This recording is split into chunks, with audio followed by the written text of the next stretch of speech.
as he addresses the gathering. అవతల podium on చేయాలి.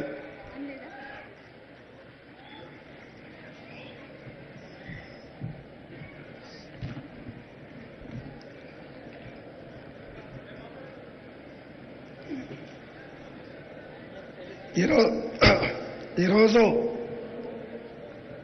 తెలంగాణ రాష్ట్ర ప్రభుత్వం తరఫున క్రిస్మస్ మాసంలో క్రిస్మస్ పండుగ నిర్వహించడానికి ఇంత పెద్ద ఎత్తున ఏర్పాటు చేసిన కార్యక్రమంలో మా శాసనసభ స్పీకర్ గడ్డం ప్రసాద్ గారు, మంత్రివర్గ సహచరుడు పొన్నం ప్రభాకర్ గారు, మాజీ మంత్రివర్యులు మహమ్మద్ అలీ షబ్బీర్ గారు, ఇతర పెద్దలందరూ, అంజన్ కుమార్ యాదవ్ గారు, అదేవిధంగా చాలామంది బిషప్లు, పాస్టర్లు రాష్ట్రం నలుమూలల నుంచి రావడమే కాకుండా నా అభిమాన పాత్రులైన మా క్రిస్టియన్ మైనారిటీ సోదరులు వేలాదిగా ఇక్కడికి వచ్చి ఈ పండగను ఒక ఉత్సాహంతో జరుపుకోవడానికి ప్రభుత్వంతో కలిసి ఈరోజు ఈ శుభ కార్యక్రమాన్ని ఏర్పాటు చేసుకొని జరుపుకుంటున్న అందరికీ కూడా క్రిస్మస్ శుభాకాంక్షలు. మిత్రులారా, ఈ రాష్ట్రం, ఈ దేశం సుభిక్షంగా ఉంది అనంటే ఈ రాష్ట్రంలో, ఈ దేశంలో మత సామరస్యాన్ని కాపాడడమే కాకుండా ఈ దేశంలో ఏ మత విశ్వాసాలను ఎవరు విశ్వసించినా వారి మతాన్ని, వారి విశ్వాసాన్ని స్వేచ్ఛగా చెప్పుకునే అవకాశం కాంగ్రెస్ పార్టీ కల్పించింది, రక్షణ కాంగ్రెస్ పార్టీ కల్పించింది. ఏ రోజు కూడా కాంగ్రెస్ పార్టీ అధికారంలో ఉన్నప్పుడు ఎలాంటి తప్పిదాలు జరగకుండా మత సామరస్యాన్ని కాపాడడానికి సాయశక్తుల ప్రయత్నం చేస్తూ అనుకోకుండా ఎక్కడైనా చెదురుమదురు సంఘటనలు జరిగినా నాటి ప్రభుత్వాలు ఎప్పటికప్పుడు వాటిని సవరించుకుంటూ సమస్యల్ని పరిష్కరించుకుంటూ ముందుకు తీసుకెళ్లిన ప్రభుత్వము కాంగ్రెస్ పార్టీ ప్రభుత్వం.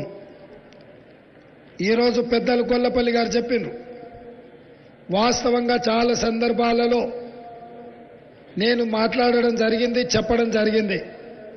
డిసెంబర్ నెల మిరకల్ మంత్, తప్పకుండా మిరకల్ జరగబోతుంది.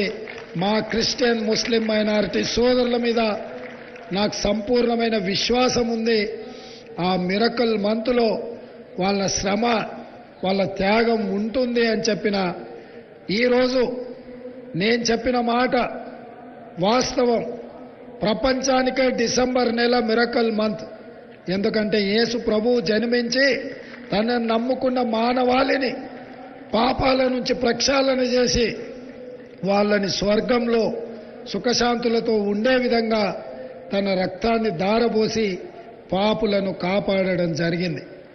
అదేవిధంగా వారి స్ఫూర్తితో వారిచ్చిన సందేశాన్ని గుండెల నిండా నింపుకొని ఈరోజు ఈ రాష్ట్రంలో ఉండే మైనారిటీ సోదరులు ఒక సామాజిక స్పృహతో సమానమైన న్యాయాన్ని అందించే ప్రభుత్వం రావాలి, సెక్యులర్ గవర్నమెంట్ ఉండాలి, సెక్యులర్ గవర్నమెంట్లో సేఫ్గా ఇక్కడి ప్రజలు ఉంటారు అనే విశ్వాసంతో శ్రీమతి సోనియా గాంధీ, మల్లికార్జున్ ఖర్గే గారి నాయకత్వంలో ఉన్న కాంగ్రెస్ పార్టీని మీరు ఆశీర్వదించి ఈరోజు అధికారంలోకి తీసుకురావడం జరిగింది.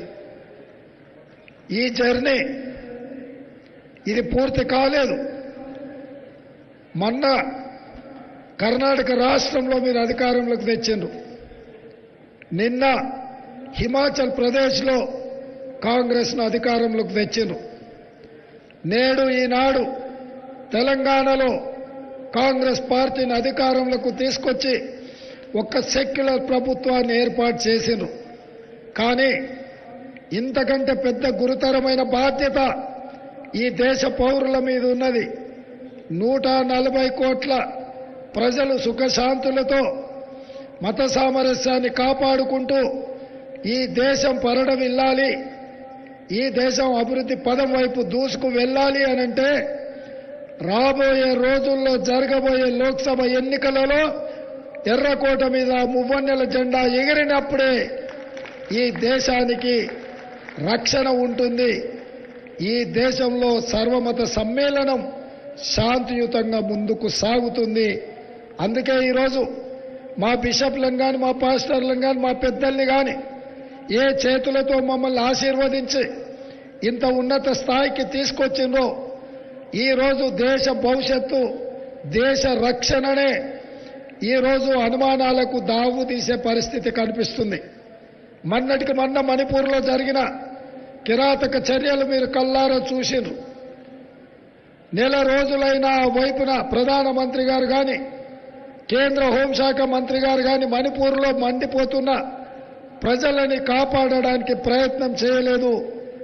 అక్కడ రాష్ట్ర కేంద్ర ప్రభుత్వాలు ఎలాంటి ప్రజల యొక్క మానాలకు ప్రాణాలకు రక్షణ కల్పించలేదు. ఆ చర్యలకు పాల్పడకపోను ఎన్నికలలో ఓట్లు అడగడానికి, ఎన్నికల ప్రచారంలో మునిగి తేలిండ్రు. మణిపూర్లో ఉన్న సామాన్యమైన ప్రజల ప్రాణాల కంటే ఎన్నికలలో రాజకీయ ప్రయోజనాలే వాళ్ళకి కావాలి అని చెప్పి వాళ్ళు మన కళ్ళ ముందు కళ్ళ కట్టినట్టుగా వ్యవహరించారు.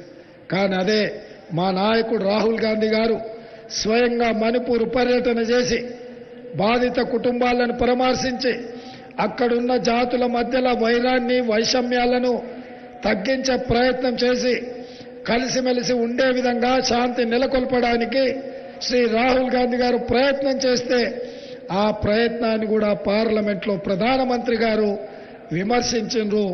ఇది శోచనీయము. ఇట్లాంటి మణిపూర్ లాంటి సంఘటనలు దేశంలో ఇంకెక్కడ కూడా జరగకుండా చూడవలసిన బాధ్యత ఈ దేశ పౌరుల మీద, ప్రతి ఒక్కరి మీద ఉన్నది. ఆ దిశగా ప్రయాణించడానికి, మాకి శక్తినివ్వడానికి, ఆ దిశగా మేము ముందుకు సాగడానికి బిషప్లందరూ కూడా మమ్మల్ని ఆశీర్వదించవలసిందిగా ఈ సందర్భంగా నేను కోరుకుంటున్నా. కాంగ్రెస్ పార్టీ ఎప్పుడు అధికారంలో ఉన్న inclusive government, inclusive growth, if it is welfare, if it is development, అందరికీ అందుబాటులోకి తీసుకురావడమే మా లక్ష్యము. నిస్సహాయులకు సహాయం అందించడం మా ప్రభుత్వ లక్షణం.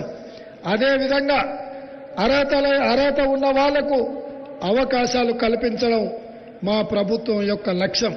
అందుకే ఈ దేశంలో మీకందరికీ తెలుసు, ఏకే ఆంటనీ గారు, ఆస్కర్ ఫెర్నాండెస్ గారు కేంద్ర ప్రభుత్వంలో అత్యంత కీలకమైన శాఖలు నిర్వహించడమే కాకుండా నీతికి, నిజాయితీకి, దేశభక్తికి మారు పేరుగా ఏకే ఆంటనీ, ఆస్కర్ ఫెర్నాండెస్ గారు వారి జీవిత కాలం, వారు బాధ్యతలో ఉన్నంత కాలం వారు అహర్నిశలు కృషి చేసిండ్రు. ఈ దేశంలో ఎవరు కూడా పదవులు ఇస్తామంటే వద్దన్నారు. కానీ ఏకే ఆంటనీ గారికి పార్టీ మొత్తం మీకు బాధ్యత ఉంది, ఢిల్లీలో ఉండండి, మీకు రాజ్యసభ ఇస్తాం, అన్ని అవకాశాలు కల్పిస్తామంటే కూడా యువతకు మనము అవకాశాలు ఇవ్వాలి, వాళ్ళకి ఇవ్వండి.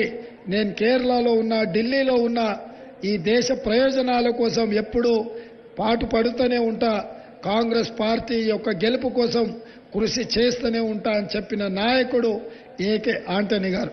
అదేవిధంగా ఈరోజు నేను మీకు మాట ఇస్తున్నా, తెలంగాణ రాష్ట్రంలో ఏర్పడ్డ ఇందిరమ్మ రాజ్యం ఇది పేదల కోసం, పేదల సంక్షేమం కోసం, పేదల యొక్క అభివృద్ధి కోసం, అభ్యున్నతి కోసమే కృషి చేస్తుంది. మత సామరస్యాన్ని కాపాడడమే కాదు, ఇమాంలకు, మౌజంలకు, అదేవిధంగా మన చర్చిలలో ప్రార్థనలు చేసే పెద్దలకు అందరూ కూడా ప్రభుత్వం వైపు నుంచే గౌరవ వేతనం ఇవ్వాలన్న ఆలోచన మేము చేసినాం. అర్హులైన అందరికీ తప్పకుండా అవకాశం కల్పిస్తాం. ఇదే కాదు, ప్రభుత్వం అమలు చేస్తున్న సంక్షేమ పథకాలు, ఇందిరమ్మ ఇండ్లు కావచ్చు, లేదా కళ్యాణ లక్ష్మి కావచ్చు, లేదా ఇతర సంక్షేమ పథకాలు, 500 రూపాయలకి ఇచ్చే సిలిండర్ కావచ్చు, మహాలక్ష్మి పథకం ద్వారా అందించే 2,500 ఆర్థిక సహాయం ఆడబిడ్డలకు కావచ్చు. ఈ రకంగా ఏ సంక్షేమ పథకం తీసుకున్నా క్రిస్టియన్ మైనారిటీ సోదరులకు చివరన ఉన్న ఎక్కడనో మారుమూల పల్లెలో ఉన్న వాళ్ళకు కూడా ఈ సంక్షేమ పథకాన్ని అందించే బాధ్యత మా ప్రభుత్వం తీసుకుంటుంది. సంపూర్ణంగా భద్రంగా విశ్వాసంగా మేము మీకు పరిపాలన అందిస్తాము. మేము పాలకులము కాదు, మేము సేవకులము.